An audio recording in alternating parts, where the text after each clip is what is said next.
After the initial mobile war on the Western Front, holding on to captured ground proved to be a challenging task. Frontlines combines conquest and rush in a symmetrical head-on engagement, where the contested front line can move in both directions. During the first phase, each side fight over a chain of objectives.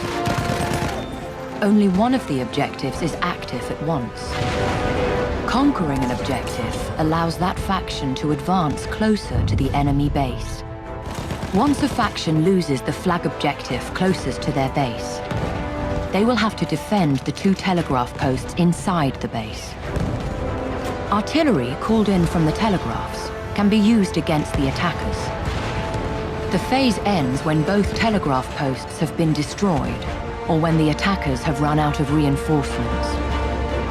A failed telegraph attack will revert to the initial flag objectives phase, where the factions continue fighting for access to their bases. The game ends when one faction has destroyed both enemy telegraph posts, or when the time runs out.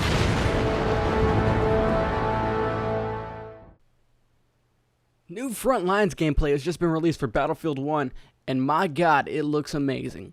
So if you guys don't know, Frontlines is a mixture of both rush and conquest, and it has a little twist of basically supremacy from Star Wars Battlefront.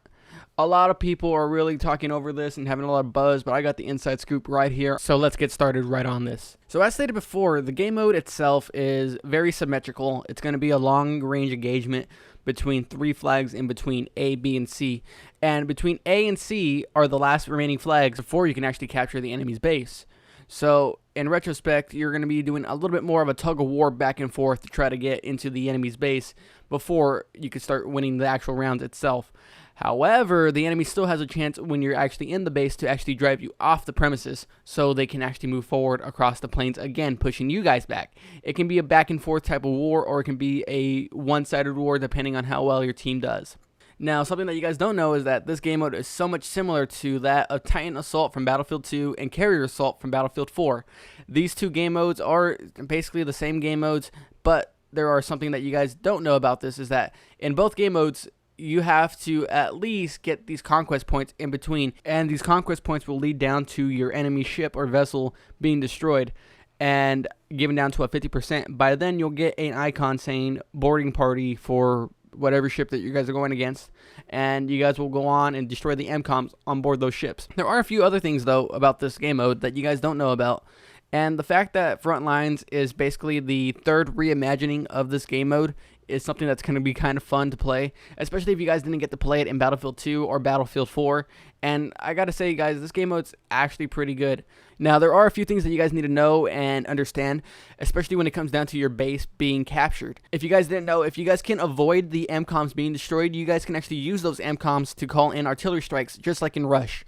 And doing so will actually lay a barrage of artillery strikes all around your base and inside some of the trenches leading up to your base to clear out some of these campers or people that are just rushing in and giving you guys a chance to actually push back against these opposing forces. Now, similar to that of operations, you have a chance to actually take down a depleting number of enemy forces on their team, which also means that you also have a chance to basically win just by taking out all their numbers of players assaulting your base, which is something that's kind of similar to that of operations as stated before.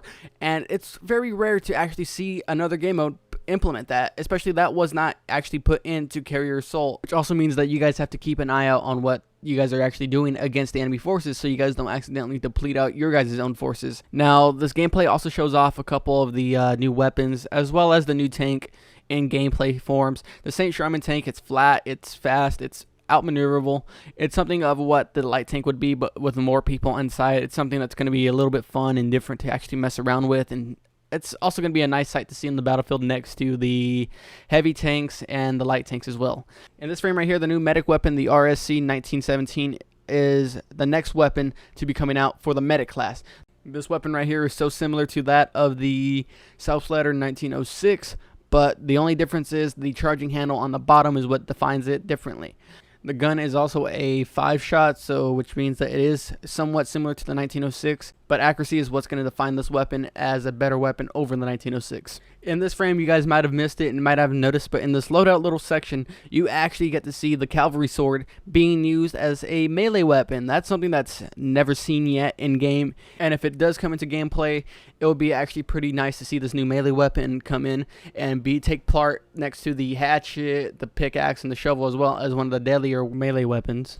Now, the Rib Royce actually gets a clean shot for a good, briefly, 10 seconds being used. Its fire rate is excellent. It seems like it's going to be one of those weapons that you're going to be using as an assault, as well as a bipod variant being used moments before seeing it being used in action. That's something that you guys may want to actually take a look at again to get a feel of what you guys might want to use when it comes down to this weapon. Anyways, guys, I'm GFY Gaming. Hopefully you guys did enjoy this new reveal for the new weapons and game mode for There Shall Not Pass DLC for Battlefield 1. If you guys did, go ahead and drop a like, share, and subscribe for more Battlefield 1 content. Anyways, guys, I'm GFY Gaming. Peace, and I'll see you guys in the next video.